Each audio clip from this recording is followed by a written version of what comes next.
Hello and welcome to Geek and Biscuits with one of your hosts, Grant. That must mean that I'm Dan. Hello. Hello, Dan, the Hey, second mate. host, well, co-host even. How are you? I'm not bad, mate. I'm not bad at all. How are you? Yes, I'm good. I'm good. Stocked up on caffeine, Good. as usual, biscuits, Yep. as we spoke about. Other than that, ready, raring to go. How's your glass back? Um, well, yeah, it is a glass back. It's okay. I feel that I'm going to be more machine now than man if it carries on, but so Twisted far and so sexy. good. So I'll make a really good glass table if all else fails. Yeah. So you hopped up on painkillers. Yes, I am. Yeah, ibuprofen gel. So, Oh, you. which is not our sponsor today. Yeah, so sticky everywhere, mess. You blow your nose and want to keep it. Ugh. Lovely. So lovely. Yeah. So today, Dan, we are speaking about a very recent film Yes. that we both watched this week. Yep. And it is Kevin Bacon's newly released to video on demand, You Should Have Left. Or You Should Yep. Leave. Yeah, You Should Have Left. Yeah. You should have left, mate. Yep. Yeah. Yeah. So I'm just going to ask you straight away. hmm So, how did you hear about the film? Is it something that you just came across and thought looks interesting, or has it been something that's been on your radar for a while? I tend to keep tabs on Blue Mouse nowadays. I think Yeah, they've especially since The Invisible Man. Um, Most of the stuff before leading up to it's obviously low budget horror. They're doing some really good things with not a lot of money. yeah, Um, I love that they're one of the few studios that are still doing low budget. They're getting the most out of the money and they're sort of, playing with what the budget, what they can work with, what they can stretch to and stuff. And they seem to be getting quite a bit out of it. And they have done a series of mainly horrors, varying success in the early days, but yeah. they seem to have found a formula now where they can really hit stuff out of the park. And I think that helped with Invisible Man, with Lee Wannell, um, coming off of obviously the Insidious and Saw franchises. That's Specs, isn't it? From the Yes, yeah, yeah, it yeah, is, yeah. And obviously he's sort of reinvented one of the big Universal monsters, yeah, for modern times, and it was a runaway hit. Um, so anything that sort of Jason Blum and Blue Mouse have got the mitts on, I tend to sort of like, ooh, oh, what's coming out now? Yes, some stuff has been a little bit, you take it or leave it. Um, some stuff's been brilliant. So yeah, I think it was just following Blue Mouse on Facebook or something, and then this trailer got dropped, and I was like, ooh, and it was, I think, what piqued my interest was not only, again, the Blue Mouse thing, it was Kevin Bacon, who I think is brilliant, yeah. and Agreed. it was David Coep. Yeah, Is that how we he's pronounce it? yeah, co-op. Yeah, I believe Yeah, that is. yeah. And obviously those two worked together on Stir of Echoes, which is up there for me on the favourite creepy film factor. Um, Yeah, nice horror mystery kind of yes, film. yeah. Yeah, yeah, So even those two were working together got me excited, and also Coep sort of, he's had his hand in. So I think we've talked about him before. So Jurassic Park, Jurassic Park, yeah, um, countless other. There's so many to talk about. yeah. His He's got line of quite a work. good resume, hasn't he? Yeah, yeah. So you'd hope, um, which I know this is sort of got a lot of mixed reviews, but you'd hope that marriage of bacon and Coep. uh, sorry, uh, That's a special breakfast special somewhere. yeah, it is. Yeah, would I'd hope that it was going to create that same magic that they did in Stir of Echoes, which is the long way around of saying I watched the trailer on Facebook and went, "Ooh, Oh, David Coep's back and Kevin Bacon's starring. yeah, that's it, right? Yeah, Well, I'm sure David Coep's doing. I say doing. He's written a script for Bride of Frankenstein. I think so. Yeah, yeah, So it's he's probably one of the busiest. Yeah, I think he did the Mummy, didn't he? The Tom Cruise one, yeah, Universal. I know he did Crystal Skull. Hmm. War of the World, stuff like Yeah, that. So did he Spider-Man as well? I'm sure. yeah, Yeah, yeah, yeah. So yeah, it's a great resume, isn't it? And it's a bit yeah, mixture of everything. So yeah. well, I didn't hear about it till recently, and it was just YouTube found the trailer, came upon Yeah. recommended. So obviously saw the trailer and thought, yeah, I mean, I'm a big Kevin Bacon fan. I know it's a bit sad that some people grow up recognizing him from the actual EE adverts. Um, but to me, I first saw him in Tremors. Oh yes, yeah. Yeah, so and then Stir of Echoes, and he's always been a really good character actor, quite an Mhm. underrated actor as well. Oh, highly. Um, Yeah, I yeah, would say, yeah. yeah. So I think I'm in the same school of thought as you. Is that I love Stir of Echoes. I Mm. thought it was again just such a. I do like a good horror movie, but I really do like a kind of a what's going on horror movie, Yeah, and that is what Stir of Echoes was, and loved that film. And I feel that without going into the film too much, the kind of the resolution of that film and kind of storyline, kind of that was mimicked in quite a few lesser known horrors and a yeah, few TV episodes that kind of, it was a bit of an inspiration for that kind of like supernatural murder mystery mm. main character solving kind of a grisly murder with the aid of a haunting that's not really a Yeah, haunting, it's a cry for help kind of thing. And I feel that was like probably the most successful version I've ever seen of it. yeah. Well, So it was again, written. I was hoping to recapture some of that Yeah, from this new film. well, I think the stereo echoes, and maybe it's something we should do at a later episode. But it was Richard Matheson. I think it was based on a book by Richard Matheson, It was, yeah, who yeah, written "I Am Legend," legend, yeah. which again, Matheson's done some great work. He's not had some adaptations haven't been amazing, but Well, you I know, wasn't a massive fan of the Will Smith that no, actually worked for sentence. no, I'm not a massive fan of Will Smith. No offense to him. No, I'm not a massive fan of the Will Smith version of I Am Legend no, because if you read the book, it kind of doesn't. It kind of like shits all over the actual ending and kind of reveal yeah, of the title of the book. yeah, So yeah, not a massive fan of that myself. So yeah, I agree with you. I think he's had some work that's just not really been represented mm, very well on the big screen. yeah.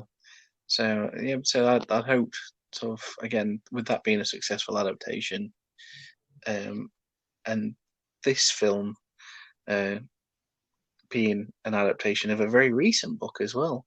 Um, Mm-hmm. I think was it Dan? Oh, I don't. I can't. I don't think I've got the author's name written down. Shame on me. Um, but I think the book's only 2 or 3 years old itself. Um, so I was hoping for another, great book adaptation.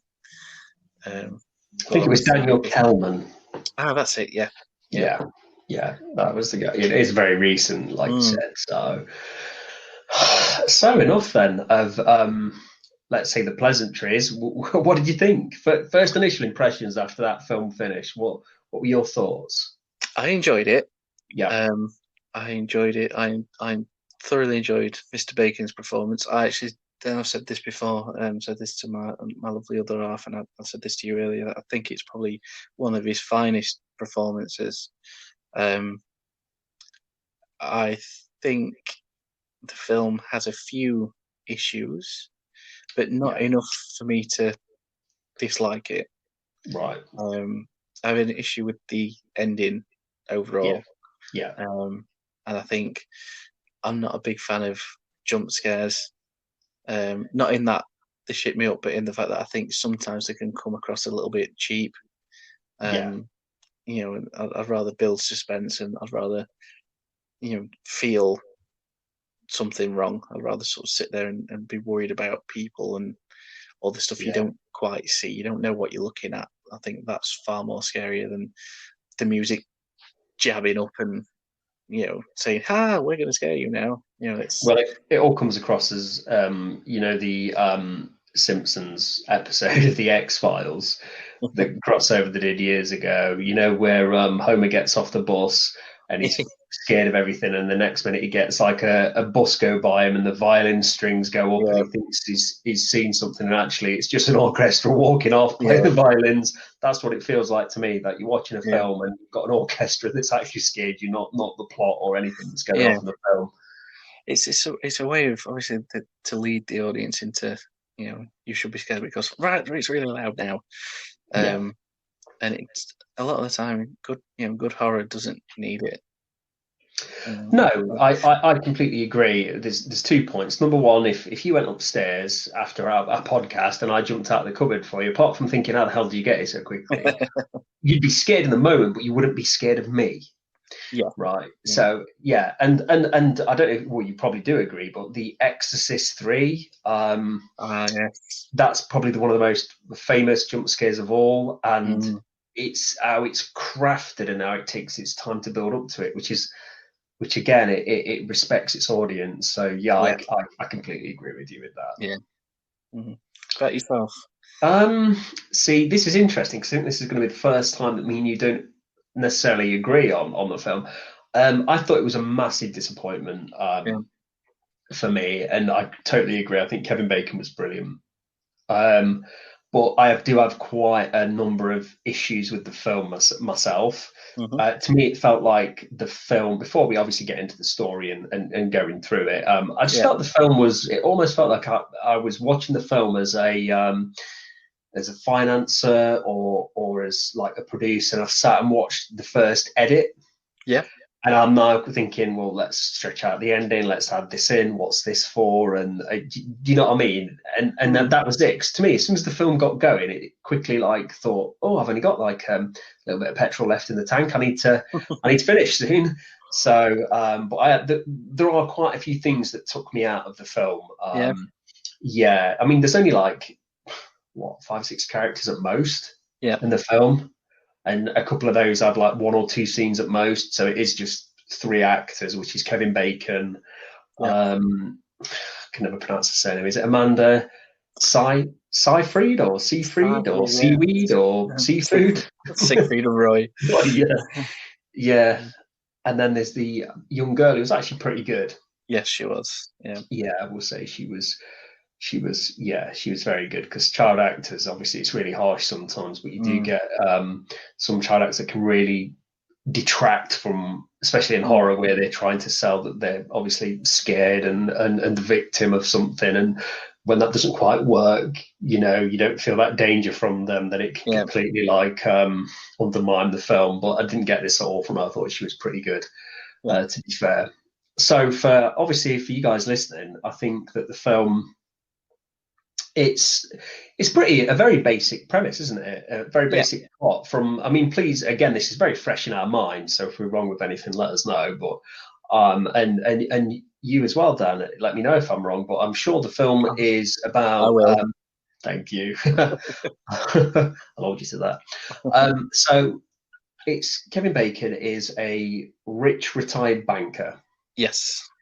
And he's in a relationship with Amanda Seyfried, I'm going to call that. And if I'm wrong, I apologise. And she's, I guess, 20 plus, 25, 20 years younger. Quite a bit younger than him. Yeah. Yeah. And he's, obviously something's gone off we're not quite sure about. And you get the fact that he's a little bit infamous or notorious, but not on a worldwide scale, but he's known, or something's happened around him and this incident's known. So and we guess that he's pretty troubled. He keeps a journal when he's angry, or every day he goes to a journal and makes notes. So he's got a daughter with a previous ex-wife, who has sadly passed away. He's now in this relationship, and as we come to discover, she's an actress. And he's a little bit jealous of her, and even at one point goes to see her on the set of a film, and she's doing a sex scene that you can hear, and he's not happy with that. And then he just wants to get away from everything. And again, you've seen that you led to believe it's alluded to he's having some personal issues. So they decide to go to a bit of a secluded rental home in Wales. It's Wales. Wales, and it is pretty luxurious by what we can see. So that is probably the basic premise of the film. That is to get away from some problems. They go to this remote location. Yeah. So I would just say, first off, one of my problems is the set design. Like Wales itself is miserable. And I'm glad that they don't paint it as any other kind of way, pissing it down with rain as soon as they get there. But from my point of view, the house looks great to begin with, but then it just feels like all the walls are brick, almost, or wood. They're all very. I don't want it to be, Dracula's castle or anything like that. I just feel it's almost like it looks like, again, a set that's not been finished being built. And it just stands, rather than work with it or just fade into the background, to me it just stands out as not really working in an horror environment. There's one scene where he finds a door that he didn't believe was there the first time he entered the room, and as he opens the door, it's got like yellow walls and they've got a really long light that's hanging, and it's like a very long staircase going down.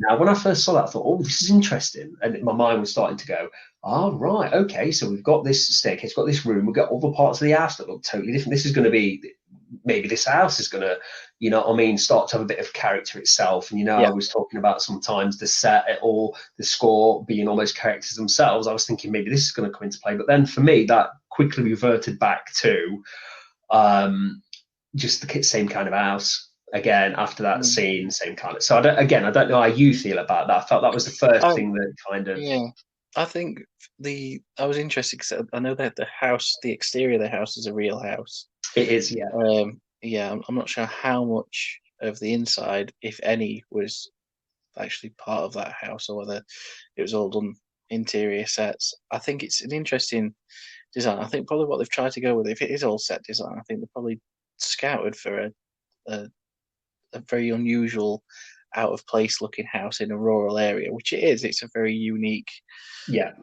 design, and so I think probably the aesthetic for that was, oh well, we've got to match that on the inside. So they've gone altruistically sort of modern, modern and cold, and sort of straight lines, clean lines, and everything. But then they've sort of plastered in, like you said, sort of like the wood effect because they're out in the countryside. It's a very sort of weird amalgamation. I didn't sort of, it didn't sort of deter me too much. It was just I think it's getting used to how it's set out, because it's set out incredibly oddly. Rooms aren't where they're supposed to be, and it's not just the discovery of rooms. I just mean the normal layout of this house is and I agree with you. And I think that also the film helps that in a way, is in the fact that like as you talk about later, sometimes it almost appears that the rooms aren't where Kevin Bacon thinks the rooms are, and the layout's forever changing, shall we say. So, do you think we should spoiler tag this now? I think we should, because I think it's going to be difficult to say any more without. I feel so. So, right. So, guys, it's coming up to like, we're going to say around the 19.5-minute, 20-minute tag there. So, we've got spoilers. Don't crucify me if the number's a little off. So, right. So, Dan. Yes. One of the things I would say is I did not buy the relationship between Kevin Bacon and Amanda Seyfried. I feel as the film goes on, she's better. But I feel like that we don't see enough of their relationship for us to... to me, it works perfect if things start to get revealed throughout the film. But I feel like the film's very... like tip of the iceberg. It doesn't really dig deeper than what it's supposed to be. So she's a famous actress. She's doing love scenes. She's obviously, Kevin Bacon's a little bit frustrated and worried about that, wants to go away and stuff. And he's writing his journal, his frustrations. But there's like we discover as an audience that there's one point where she has a bath and he checks her devices, doesn't he? Just checks her. And everything's fine, and she comes back in, and he almost is too nice to her after an argument, isn't he? And she's unaware of this happens. Then later in the film, he texts a phone, and it goes to a phone that she's got under her coat, and not a phone we can see outside. So she's got two phones. Now, to me, I struggled to buy that. straight away because I thought that we don't know enough about their relationship. She's an actress, so she's earning money. So I was wondering, again, it's not to start to question why people have affairs or Yeah. why this would happen, but this is obviously a film and not real life. So just as a setting of the story, I didn't buy that, or I didn't have enough information Yeah. to buy that myself. And also the fact that she's got two phones. Well, if she's an actress, wouldn't she say she's got two phones? How has she kept them hidden for so long? Mm-hmm. Why would she bring a second one on holiday with her? So there's that, to me, is just a little bit like the film, where to me, like, the premise of it is really good. Yeah. But the problem is, I don't think it's like there's been too much thought about in its execution. So like those little bits start to appear, and I don't think, like, sometimes we've all watched films and we can all break down things and go, yeah, but what about this section, and oh, there's a little plot hole there. But sometimes you don't even see those for 2 or 3 viewings of a film, because you get performances or kind of dynamics that really work, and paper over cracks, which a film's budget or time constraints. Every film will have things that the director wishes they could do differently, but like really strong films will really, like, not just paper over cracks, it will wallpaper over cracks. I didn't feel this with this film because I felt like she was almost very childlike in the car at the beginning of the film. How she was very insensitive towards his character and things. And again, we don't know if it's a continuation of things with him. Then you could get why she'd be insensitive. But from our point of view, we've only seen them the first time, and we learn nothing more throughout, like retrospectively through the film about them. So I just didn't buy that. I didn't buy those two as a couple, and I didn't really feel her performance. I thought she was good once he'd figured out what was going on. I thought she was good, but then she's not really in the film that much after that. No. So what did you feel about it? Do you feel I'm way off, or were you more sympathetic towards the relationship? Or I will say that I am, and I hope that the Amanda Seyfried fan base don't turn on me. Yeah, I hope they don't turn on me in this. But I've never really rated her as an actress. I can't say I'm enamored. Yeah, I'm not. I think I've yet to see it, and that's not to say she's a bad actress.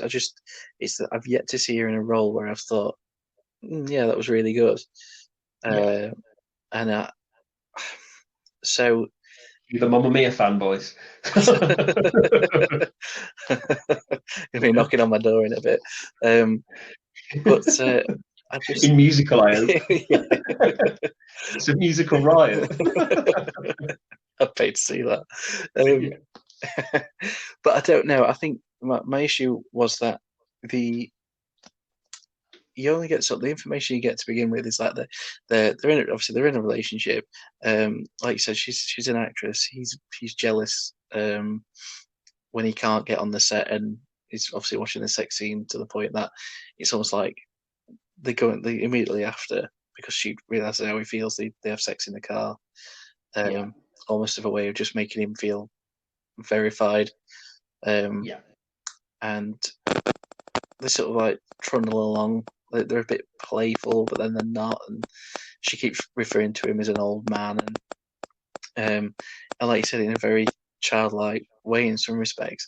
I feel just that when the reveal comes later on, like you said, that she's been having an affair. The only information you get is that Kevin Bacon turns around and says, "Is it Mark or Marcus?" Something like that. And she goes, "Yeah, pretty much." Without sort of admitting it, she sort of like is away. And this is before the whole two phones thing comes into it. Is that you sort of then going, right? Well, I could have probably done with this little bit of information. Before, like when they fell out early, because they do fall out a couple of times. Maybe a little snide remark about, why don't you just fuck off back to your boyfriend in Spain or where, something like that. Just a little, a little jab at her for, obviously, because she's obviously.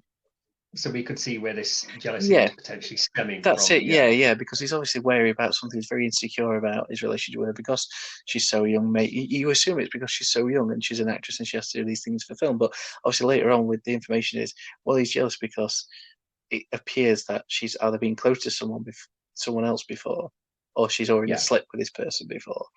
And Yeah. I think just that little bit would have tided us over. Yeah. But I did like her little scenes with the little girl. Yeah. I did sort of, but again, there weren't enough of them. No. And we've all, I mean, I don't know about you yourself, but I think we've all been in a position. Everyone's been jealous. Everyone knows Yeah. that feeling. Everyone knows that feeling of oh, what are they doing on there? Why have they got that? Why have they closed the phone when I walked in? Why have they done this or that or whatever? Um, Yeah. so I think it's justified when he was looking through her things, and you sort of felt that because, like I said, it's just a character moment that I think I'd like to say a good 90, 98, 99% of us have all experienced at some point. But yeah, the whole two phones thing is the only setup we get is that she's constantly on her phone. He even writes in a diary that she's always on her fucking phone, and he hates it. He Yeah. really hates. That's one of the things he hates the most about her. And he's doing his best to keep calm. He's listening to his tapes Yeah. because the film is intercut with wise words from some Svengali somewhere. Yeah. And so he's trying his best, but then it's intercut with her almost uh, emotionally erratic behaviour, sort of Yeah. mirrors his stress. Um, Yeah. so they feed each other, they feed that insecurity. Um, Yeah. but again, I just think it could have been pulled off with not necessarily. I don't mean it didn't have to be an actress who was the same age or an actress. But the age thing didn't bother me. Um, I just think it could have been even without having that information about her having an affair before or potentially having an affair before. I think it could Yeah. have probably come across a little bit better with a different actress. Yeah. I think I'd agree with that. Yeah. Definitely. And like there's a scene for me where he's at the pool Mm. at his house after he's picked her up and they've had sex, to reaffirm their relationship and things. And he's on the lounger and she's coming out the pool and she gives him a kiss and then she's on the phone and it's almost like a very childlike 18 like 19 Oh, the stereotypical laugh. schoolgirl laugh. Yeah, and it Oh, and I yeah. just felt like it felt like they'd taken Kevin Bacon's film and then like the actress that they'd got before had decided to quit and they had to bring a new one in quickly and she'd not been able to really like get into reading the script or anything, if you know what I mean. It was just like right on the spot you need to improvise somebody it's almost like you said, it was almost like was the writing though a little bit out of touch, like Mm. well people on the phone, like she's easily in her 30s, right? Yeah. Cool, are just going to be like that. Are just going to be the giggling schoolgirl laughing. I get if like guys, I get if we're all together we'll have a laugh and be silly, or just me and you will have a laugh Yeah. and be silly. But on screen to see her laughing like that on her phone and stuff, it just felt a little bit like they were trying to play the age gap too big, or they Yeah. weren't aware they were making her appear quite childlike. Do you know what it reminded me of? What's that? The laugh. It was Edna Krabappel. Yes, it Is that was, ha? wasn't it? Yeah, it was. Yeah. No. So that was one of obviously that's a critical part of the film. Because that like it stems from his old character, how he wants to change, motivate himself, sorry, to do better. So obviously for me that was essential that worked, and it Yeah, didn't. and But well, that's the catalyst for her being removed from that final act, yeah, and it doesn't quite. I say, and I will say that I might to agreeing with you, Alice. I did enjoy it, but that does sort of kind of. I think the problem. We'll obviously get through the rest of the story in a minute, but I think that the problem I have was, and I'll go into the ending, what I thought about the ending later on, but neither of them, although they seemed to care a lot about their daughter, I didn't feel like they wanted to fight enough for her. yeah, And absolutely, also, we'll get into Kevin Bacon's sort of part of the ending in a bit, but her, obviously, there comes a point they fall out over it, and she disappears for the night. yeah, But it's not like she makes a big scene about, when she does say something about what about I can't remember the daughter's name, but what about her? And so she's staying here tonight. Okay, Yeah, she's like, all right, gets in the car and drives off. And I felt, well, you're either, Ella. oh yeah, Ella, yeah, I sorry, had that in my notes. Yeah, no, that's right. It's Ella, isn't it? yeah. Yeah, It's like, yeah. are you trying to paint her as being cold, or is she just upset because she's now got to go and try and find somewhere to stay, but it wouldn't be fair dragging Ella away, or Yeah. there's no sort of clear cut No. of her intentions at that point. Yeah, no, and I don't know about you, but like I like a good horror like this, and I'll come on to why I think that it almost kind of fails at the genre a little bit. That it's supposed to be Mm, a horror thriller, where I believe it's more set in the thriller category, but that's not what the film's been advertised or labelled yeah, as. yeah, Um, but for me, when watching the film and thinking through it and trying to second guess is all part of a good mystery and horror to me. And mm, you're quickly working through your end. As soon as you come up with a theory, you've thrown that out and come up with the next one. Now, for me, all throughout the film, I would say I was at least on equal footing with the film. yeah, I didn't feel there's any point where the film was putting me under it straight away. Like what we'll talk about, the ending revealed. I thought, I guess there's a yeah, character in the film at the beginning, which we'll talk about in a minute, and I knew straight away that's what was happening. And I've spoken to you today just before we spoke, and you were the same. Like, yeah, I knew that. And it just felt like to the point where I was thinking, is this film going to all be in Kevin Bacon's head? yeah, yeah. And then it would make more sense, like the relationship not seeming real, Mm, the house seeming very bland and surreal and almost dull and mundane and things like that. So I thought then you can relate it to that, and I thought maybe something would come that way through the film, but we didn't get that either. And that leads me to like other things that stand out. And I don't know about you, but like the shopkeeper, the woman yeah, it's called, who were they?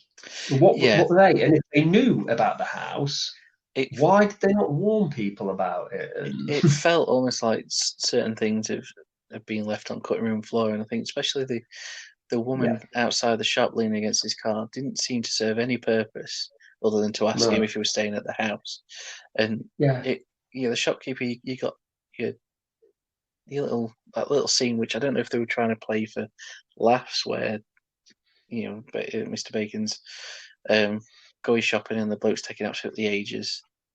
yeah. I think Yeah, for you guys listeners not seen it, he's in Wales, a small town. He's obviously, and he's in a little local shop where yeah, he has to ask for items.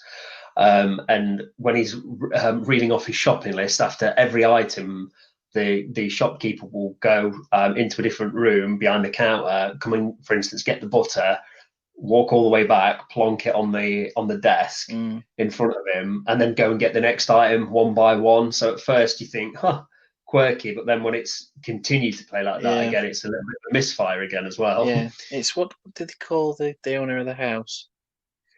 Do you remember, Mister? Settler? Yeah, and it was sort of like they're saying, "Well, have you seen him yet?" It's like, "No." It's like, "Oh, you will." So they build a little bit of mystery about Yeah, but then it sort of seemingly dropped again for more yeah, scenes in the house. And I think if the shopkeeper had come across a bit more, it's almost like he approaches Kevin in his situation of being in that house, even with the information he knows about it, he comes across as being, well, it's just another day for me. My life's yeah, a bit, whatever. It's there was no sort of. I think other films probably would have not necessarily up the creep factor of this guy, because I think you probably overdo it, getting stereotypes doing that. But yeah, if he'd maybe had more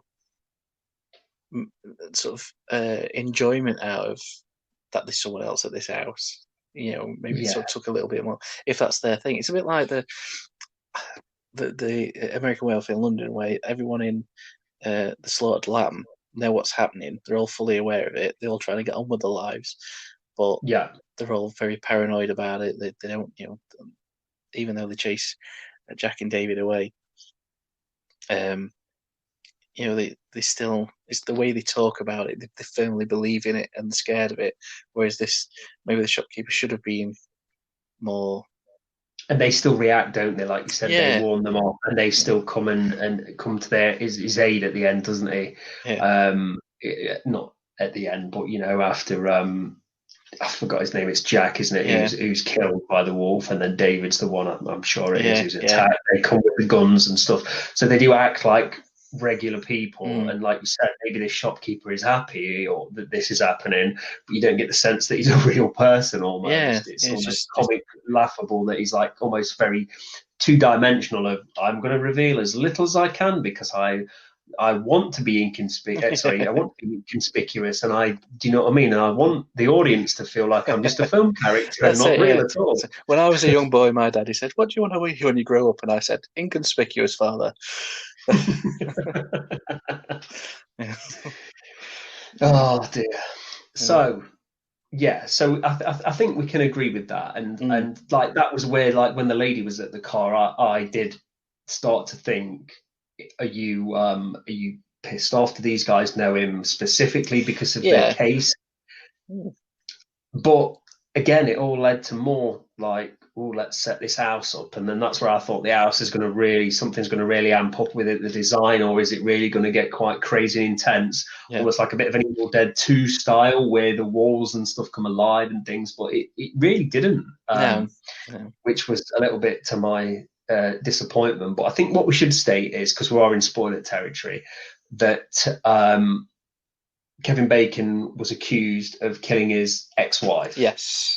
That's what he's trying to get away from. That's why when he goes to the set, it's a closed set, and the security guard recognizes him, and that is part of a lot of his frustration as well. Yeah. And it's something that his wife it's something that Amanda Seyfried, she's quite happy to. She's happy to.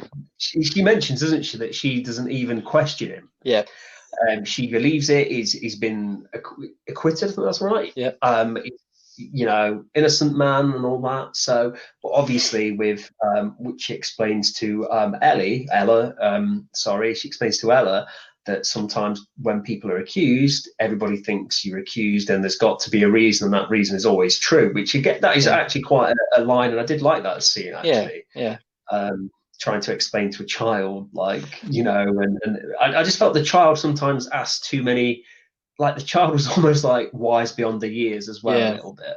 I think like for me, when she recognises the dad's in a bit of, like, she's told about his ex-wife dying, and then because she recognised daddy's a bit or whatever she calls him, Papa or Baba, or I can't think what it is, and then she puts her hand on his hand, very comforting for a second, and it makes him smile, which is a nice moment. But it's almost like that child is so wise. Yeah. Well, you see, I think for me, I thought where it was going to go from there was that he'd find out about the affair, and you'd get the reveal that we get later on, which I will talk about in a bit. But you know what I'm thinking about. But the reveal about what happened between him and his ex-wife, I thought that was going to play a part in. He's found out about the affair. Yeah. And so everything would become revealed, that he's not quite as innocent as he says he is, and he probably, and like you said, it was all in his mind, and he ends up. I thought he was probably going to end up offing Amanda Schneidfried, because because he's unstable. Yes, but it didn't go that way. Yes, no, absolutely. And I watched it with my wife. She quite enjoyed the film. I think she quite likes thrillers, where I was more sold on this being a horror. And I think we need to have discussions that we feel, again, it's not really a horror, is it? Not really, I would say not. It's I think you could call it a supernatural thriller. Yeah, I would say that. But I was the same as you, Dan. I really did start to feel that there's going to be more to it, that it was, the house was going to be a representation of his mind. And I know we get that it's like a prison for himself, where he's trapped and stuff, and obviously we're going to go further into that, but I never really felt anything came about it in the film. I just almost feel like we were told, and not because they always say show not tell with film, and I always feel that it was almost the opposite of that. That it was like we get the reveal bit at the end, and it's a bit of a conversation about it. We never really see anything. play out. And I thought, again, is Amanda Short Circuit 2 going to be in the bath and get and get drowned? And it's all going to play like these characters represent a certain kind of action that he's taken in the past, or represent an emotion that he's felt. And although I felt it would have been a little bit like kind of done to death now, I still feel that it would have made more sense how everybody acted, how the locations were, and how the relationships were in the film. It would have made sense from that standpoint. Yeah, it's difficult, isn't it? Because I think the information we get, like you said, it's they've got a bit of an up and down relationship. To have a couple of days to themselves. They go to Wales before she starts filming in London. He's jealous. He likes checking up on her. His strongest relationship is with his daughter. Absolutely, yeah. And lovely scene when he speaks to her as well, when she asks if he loves her enough. That was it's beautiful. Brilliant. And I think that's it. I think that's where it came from. Me think we believe it's probably one of his best performances, because there's those little moments. I mean, there's moments earlier when he's scared for his daughter, he's scared for himself. He doesn't know whether he's going mad or whether it's something else, and he does get sort of completely fraught emotionally, and you believe it.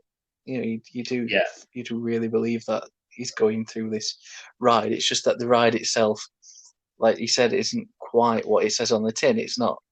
It's set up as a like you said, it's some mysterious horror that you get a couple of moments. You get sort of a dead woman in a bath. And even that is not like, because even at scenes like that, you think to yourself, "Oh, this is going to be memorable." And even how it was shot, there were so many shots lingering on the water and hair and heart, and it was just shot very, very almost last minute. It felt like there was no style to it. I think if you watch the trailer, all the elements that would deem it to be a horror are smack bang in the trailer. You've got obviously him looking into the window at his reflection, then he turns around and the reflection's still staring ahead. You've got him walking into a room and he's already sat in the room. Someone's scribbling his diary. You should have left. So you get all these little horror beats. And again, they're literally what you see in the trailer is represented in the film. There's no extension of these moments. No. And that's what they've done. It's the whole. I mean, there's stuff in there that I did like when it was in the trailer, but the measuring out the house. And when he measures out the house, it's 27 feet on the inside, but the wall is only 21 feet or something like that on the outside. And when he watches his daughter go back in for a coat, she goes through a door that should come back out into the corridor. And she doesn't. So I like that. And I think that's representative of for me, of the entire film. Like, it's such a big deal about how she's scared. They don't want to leave each other out of sight. They both think that something's wrong. They want to leave, can't get a signal, measure the house. Because the best bit of the film to me is where they spill the water and the water kind of separates. Yeah. I thought that was a bit creepy. I was like, okay, we're going somewhere. But then he almost like lets his daughter run to get a coat, even though he's not quite sure on the house, and then we don't see it. So like you said, from a trailer point of view, from like a style point of view, it looks really, really good, very clever as well. But from a logical decision of a character or something, it again, if it's just a one-off, and you think, okay, some films have that, and horror is notorious, especially like 70s, 80s horror, of people going. I mean, Scream and things like that. I've always kind of been able to like parody themselves and say like, to stop running upstairs or go through a window and phone somebody. Why does your phone always run out of charge at this time? So we've always had those kind of tropes that have like been trodden on now almost. But so we are used to horror films at some point having to have characters act a little bit out of character or panic to allow something to happen. But I felt it was like almost one too many in this film, kind of like you were saying, like little things like relationships not working, little things going out of character. And I think it's probably like, I think my overall point of the film is it is nice to look at. The film it is well acted on the most. It's almost death by a thousand cuts. It's almost got so many little nitpicky things wrong with it. It just can't stand up on its own for those cuts. Yeah, it's a weird one because like I said, looking back, there are these issues and they're evident issues. And it's like there's a part Yeah. where after um, Amanda Suck It To Me Baby goes off on one when she leaves for the night, um, you know, they do try and leave themselves. You know, dad and daughter, they go for a walk. They go and try and walk to the village, um, which then was about 4 miles away. So he takes her. They Yeah. wrap up, and it's cold. You know, it's a cold night in Yeah. Wales, and they walk away. And I knew as soon as they started, as soon as he said, Yeah. I knew where it was going. I knew they were going to end up back at the house. It was a given. So it wasn't any different to me than a lot of other stuff. I think I enjoyed it. I'll go back to this. I think why I enjoyed it because even though there are these things that are evident, and I'm fully aware of these things that didn't quite work, I think I enjoyed it based on Bacon's performance alone. Well, Like a vehicle for him, kind of. him Yeah. and his daughter. I Yeah. thought they were both great, and although stuff in the trailer that seemed creepy wasn't creepy, and I didn't appreciate the jump scares, and when the reveal starts coming out, and that it's kind of like, oh, all right then, rather than oh wow, you know, Yeah. um, and so you're coming around to it. So I think I enjoyed It's it. almost like it didn't have any confidence in itself, did it, to reveal that? Yeah, I It think was like, let's quickly mention Yeah, I mean, what that. it comes down to, and is that this house is essentially, the shopkeeper in his very droll sort of way mentions that before that house there was another house, and before that house there was another house, and it turns out And that the devil is building houses, um, yeah. rather than just having one and renting that one out. He seems to like maybe he's been applied to be on Grand Designs a couple of times or something. Yeah. He's had Kevin McLeod in helping him out. What's the best way to? I want these windows in. I want to really capture that. I'm capturing people's souls. Yeah, but it must be east facing and made out of red cedar wood. Yeah. So that's the premise essentially, is that if you've done bad, you get an Evite from the devil to come and stay at his house, um, Yeah.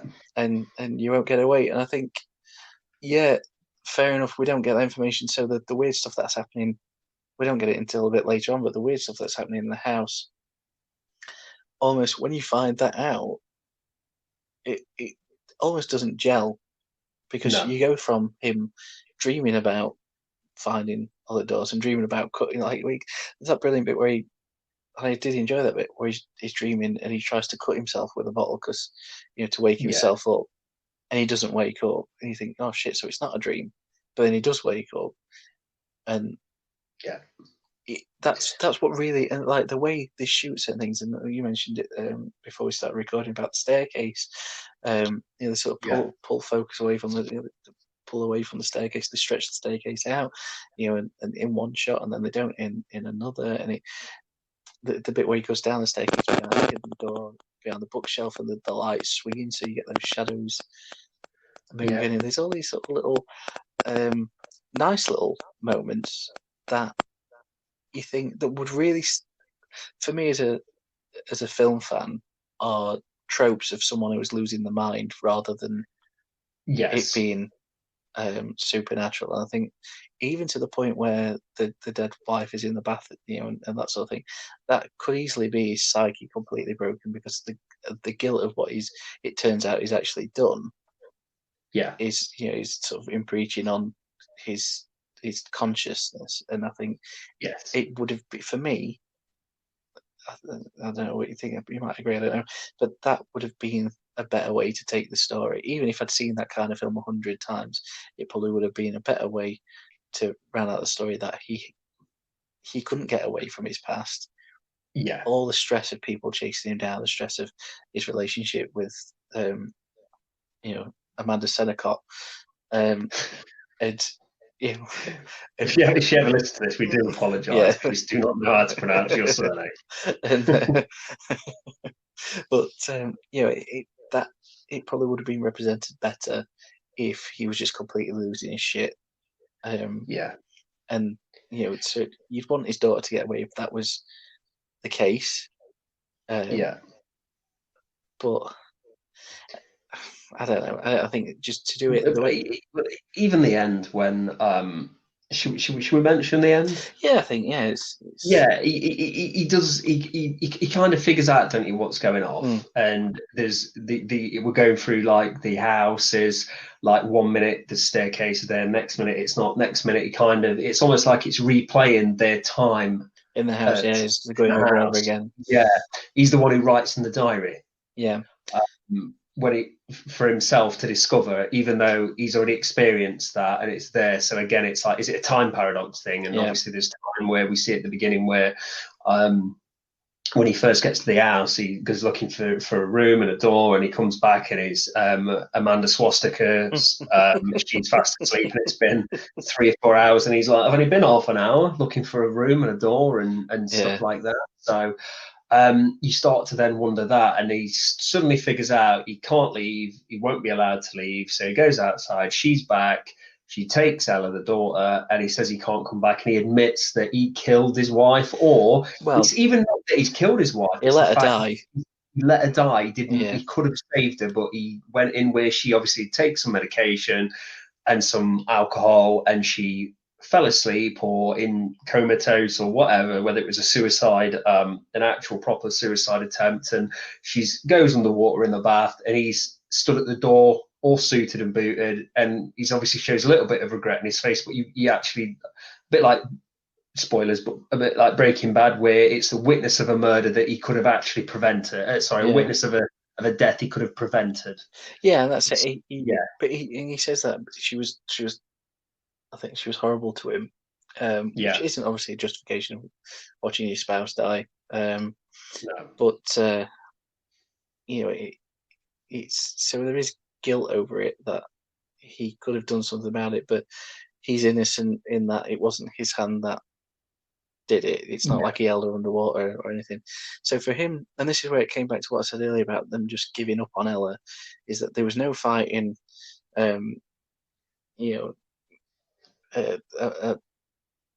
there's no fight in when it's gone. Amanda.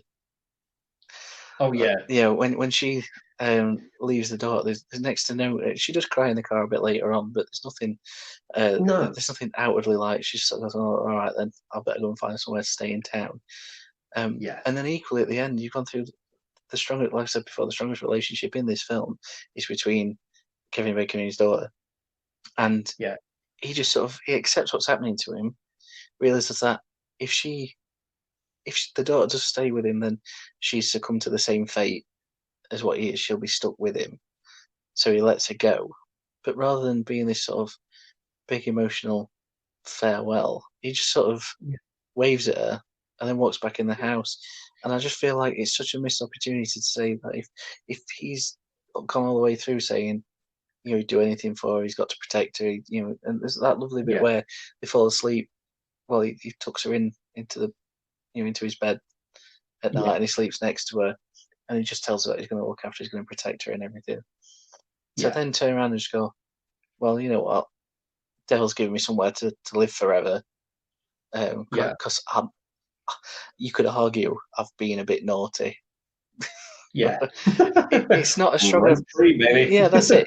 If he'd held her head underwater, because even if they did portray her as being a horrible piece of work, and that she made him miserable, and he just had enough, or they'd had an argument, and he'd lost his shit, and then pushed her head underwater or something. Even though you still think that's a no. It would be more of a justification for him to say, "Yeah, I accept my fate." I want you in court if I ever get them to murder and say, "Might be a no, Your Honour." Please justified. Oh, come on, lay him off. Go on. There's some biscuits for you. But yeah, so I think that sort of let that bit that let it down for me in that respect. I agree with you. So, sorry, I did like the bit with Kevin Bacon doing an understated farewell to his daughter. I thought the upset on his face was good, but I agree. I think there was nothing in that, and I think they could have kept that how it is, but offset it by, Amanda, whatever her name is, really, because she wants to work it out, doesn't she? And she gives Yes. this probably her best little bit of performance in the film is when she's like, Mm. "Can't we just work for it? Can't we?" And when he says, "I can't, I did it," and that's where he tells us very understated Yeah. again that he allowed this death to happen. And she kind of, which I do get, the acting's good, but it's just the emotion makes no sense to me. So she's like, kind of, she fights the tears and she like shakes her head like she understands, Dan. But to me, I'd have had her say, "Okay, get the fuck out of this place and we can talk about it. Like, what is going off?" It's just such an Yeah. information dump for her to grasp. There's no, I felt they needed an emotional outburst from them Yeah. both. I think, And the daughter then maybe goes back inside and could stay, "I'm staying with daddy," and he takes her reluctantly and or selfishly takes her back. And just give us something, kind of, and don't let it peter out. yeah, because I think the whole sort of when he sort of tells her, says, "No, I'll let I'll let her die," Yeah, and everything, and he says, "That's why I've got to stay." And I think for her, in her mind, she's probably thinking, "Well, he's got to stay here, out of everyone's way. He can't go back to America because they might, you know." But again, they've got that double jeopardy thing, haven't they, where you can't be tried for the same same murder. thing. Yeah, Yeah, so it'd been all right anyway. um, yeah. but She got Tommy Lee Jones that's it. in. Yeah, but yeah, so that's probably what. But there was still no. She just accepted what he said, got in the car, and drove off. I think I needed a little bit more. If he's trying to put Yeah, on a brave face for his daughter and everything, he's saying goodbye to his daughter throughout the film. You get the yeah. impression she's his absolute world, and it's just that it just annoyed me that either if it was sort of a thing for her, like a brave thing for her, that I don't think he actually says to her that he can never see her again. No, I think he just says you got to go with mummy now or whatever. Um, yeah. so obviously you don't need that heartbreaking, "Oh, my daughter," and everything there if he's not specifically said to her, No, "This of is what's course. happening."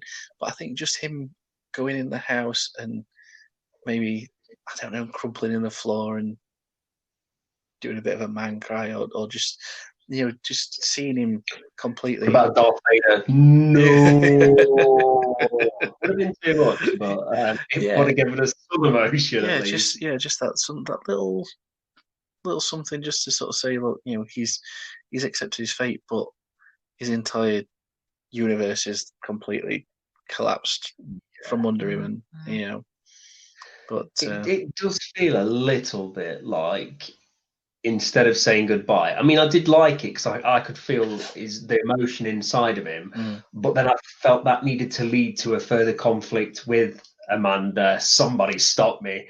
I felt it needed that extra conflict. yeah, With them, and then maybe again that leads to it being more heartbreaking for him, and then more heart wrenching when he says an actual goodbye to yeah, his daughter. So, yeah, and I mean, we spoke now about that at length, and I think we're both kind of on the same page. Of Bacon does the scene really well, and mm, he's emotive, and he does everything that's been asked of him clearly. yeah, And I buy what he's going through, but it's just not enough. And mm, to me, it's kind of the film. It's just not enough. When I say I didn't enjoy it, it's because it's not a bad film. It just feels really unfinished. It feels like, to me, it feels like almost like someone's come. David Cope's got the idea for a film, but then they've said, right, you can have the funding for this, you can have the cast, but you've got to shoot it in 2 days' time. It's almost like things have been on the fly, if you know what I mean, yeah, and it's fully developed. And it's such a shame because, like you said, the acting from Bacon's great, the relationship with his daughter's great. I do think Amanda Seyfried is miscast a little, mm, but then this could have been the film for her to show a bit of range, yeah, and sadly, she's out of it for the last act. yeah. So again, a decision I didn't think was very good. Yeah, I just think it could have been, even though, like I said, we've seen a few hundred of these types of films before, if it had gone this way. But I do think Yeah, it'd have been better served if it had just been him losing his grip on reality, and yeah, it had ended up, because there were a couple of scenes with her, and there were the main scene with her in the bath when he was looking through all the stuff, and I think it could have just easily have been him losing his grip on reality, thinking that there's something wrong in their house, that paranoia being fed into by the locals, going, "Oh, you're staying there, are you?" Yeah. And all that sort of thing, and that increasing his paranoia up to the point where he finds out about the affair. She goes away for the night. Things could have still escalated. Still, he could have descended into the corridors under the house, being like the labyrinth of his mind almost. Yeah. And he's got to sort out. And when he comes face to face with the devil in this in the film, that would be his, because they do play it as a mirror image of himself. That could have been his guilt manifested, and he'd have had to fight with that and maybe have that win over, and just that it's just saying to him, look, she's doing what your last wife did on you. She's a piece of shit as well. So and then just have him I'd have quite happily not quite happily watch him drown, but quite quite happily had it play out that he drowns her in the bath, or what they said before about his wife was that some people thought that he'd drugged her and then put her in the bath, which wasn't the case. But if it had turned out that he drugs Amanda Strawberry Shortcake while she's in bed, and then puts her in the bath and recreates that that death for whatever reason, and then takes his daughter away and left it open ended like that, maybe that's I'd have probably gone, maybe it's a bit of a it's been done before, but that would have had an identity, wouldn't it? Though? Yeah, it would have at least had an identity. Like, my worry when it was all revealed is, what are the villagers? Who are they? Are they real? Any of this real? Is it all in his mind still? And I get you sometimes with a film like you want to play ambiguous, but there's playing ambiguous, and then there's like things just not making sense, and you need a little bit of explanation. Like, to me, you took the photos. Yeah. Why even after that, the biggest explanation is why. Yeah, why the photos? It seems to be that part of it. I think that's another victim of the cut room floor. I think it's absolutely, it's been trimmed for time, and it seemed to be quite a slightly creepy element to it, that someone was going around taking Polaroids and sticking them around the house. And I mean, I did like the one bit I did like, where the photos on the wall, where all the people who had been taken before, all the photos reappeared along the wall and stuff. So it's you get the impression that this has been going on for years. I mean, you get that little tease at the end where the advert on the internet, the house becomes listed for rental again. It's just, I think that in this, the devil seems to have a very, very savvy marketing team. And out to date, are they? Yeah, they're on the ball. They probably are. Yeah, I think that's what comes across, is that he definitely knows what he's doing. It's like, oh, guys, I'm building another house. Oh God, not again. Yeah, I'm building another house on the same plot where I built the last one. It needs filling. Should have called the film Development Hell. Yeah, definitely. Yeah, but so can I ask you? Anything we didn't touch upon, really, I feel, is at the beginning of the film where we see Ella, Kevin Bacon's daughter, in bed, and we get the shot, which is becoming quite fashionable now, where you see someone lying in bed and the camera tilts for them. Well, it kind of changes the frame, doesn't it? Framing until we actually see the actual angle of the bed. So it kind of does like a kind of like, not 360 degrees, but and I think that's, I want to say, I feel that shot's become quite popular since Haunting of Hill House, I believe, but I'm not entirely sure. But that's where I feel that's what I'm going to blame for that shot being everywhere now. But we see like kind of an old man with crutches and a cat appear in a bedroom, and then that's the jump scare at the beginning of the film, and then straight away he appears to Kevin Bacon straight after that for another jump scare. And again, that's this Stelter person who Kevin Bacon finds in the bottom of the house after confronting his wife in the bath, or a vision of his wife in the bath. well, it's revealed basically that it is Kevin Bacon, and he attacks this being or replica version of himself with the crutch, keeps hitting him, and eventually it's almost like his old makeup falls away and reveals it's just Kevin Bacon. Yeah. Like you said, a mirror image of it. Now, from my point of view, that almost instantly put me on the back foot into the film, because as soon as I saw him in the bedroom, you don't even see a full shot of him. I knew it was Kevin Bacon. Yeah, yeah. From It's the first moment. I was the same. I think Yeah, it's the same issue that, and obviously we're doing spoilers for this, but it's a little spoiler for From Hell for anyone who hasn't seen it. But when they're talking about the entire mystery of who Jack the Ripper is, yeah, they have him.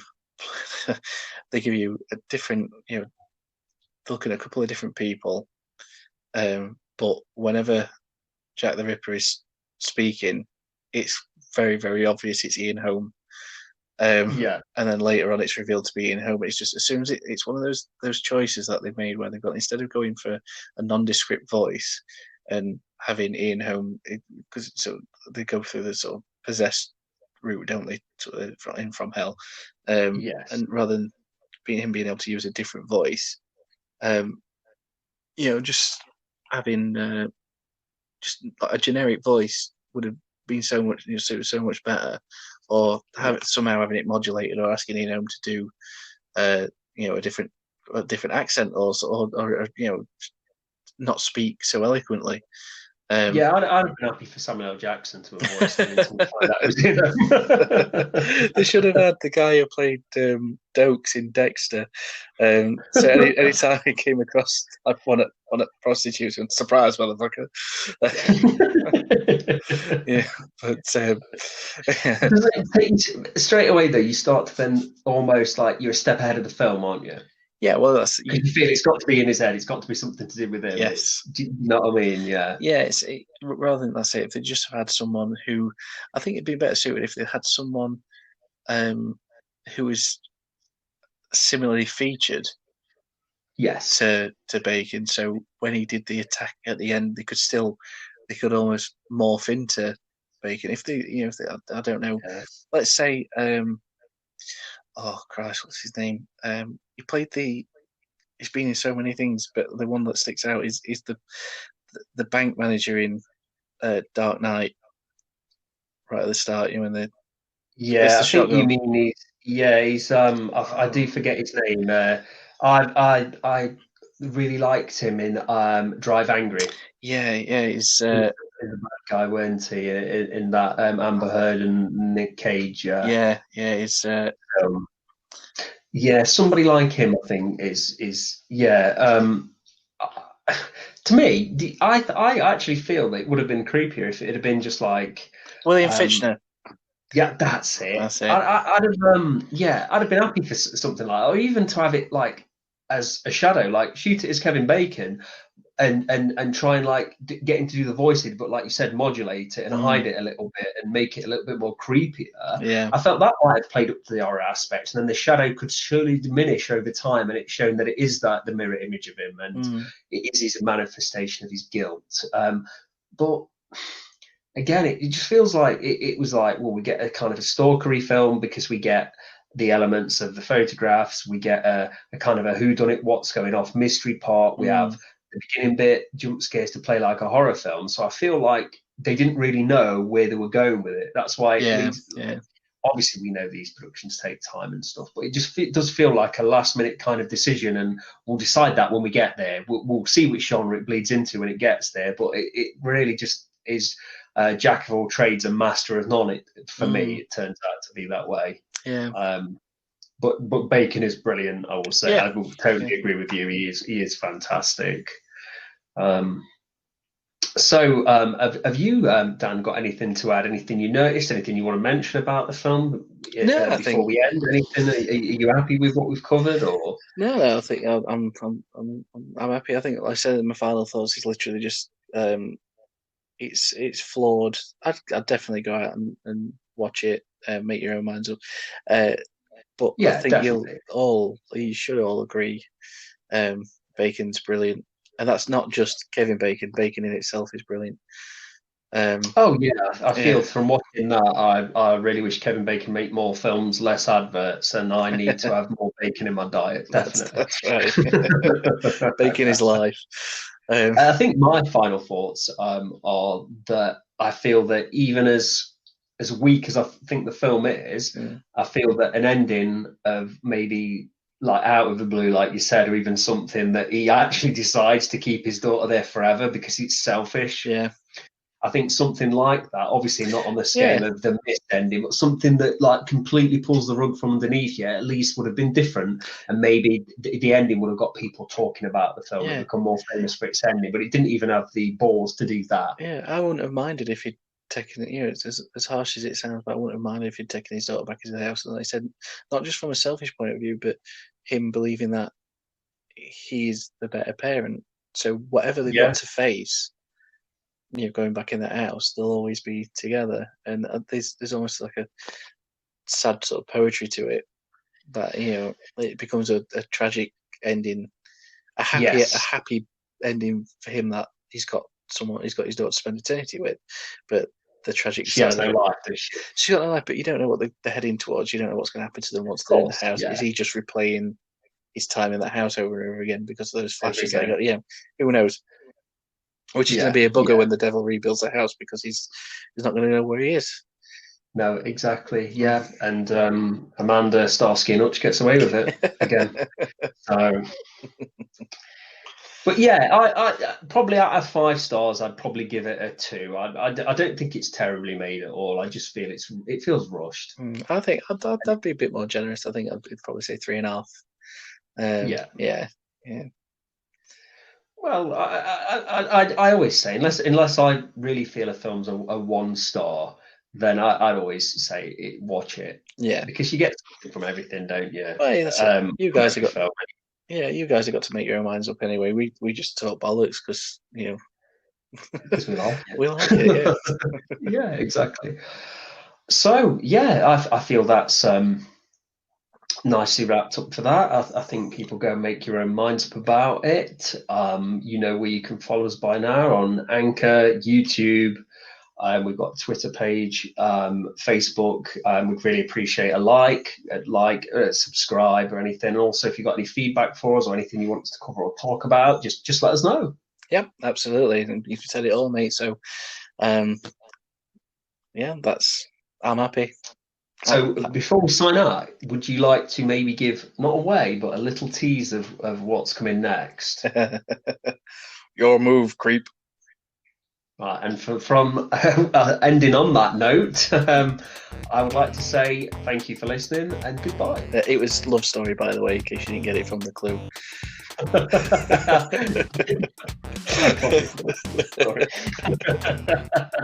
Right, guys, hopefully you did enjoy this one, and we will see you very soon. Yep, all right, I'll see you later, guys. Thanks for listening, and if you're on YouTube, thanks for watching.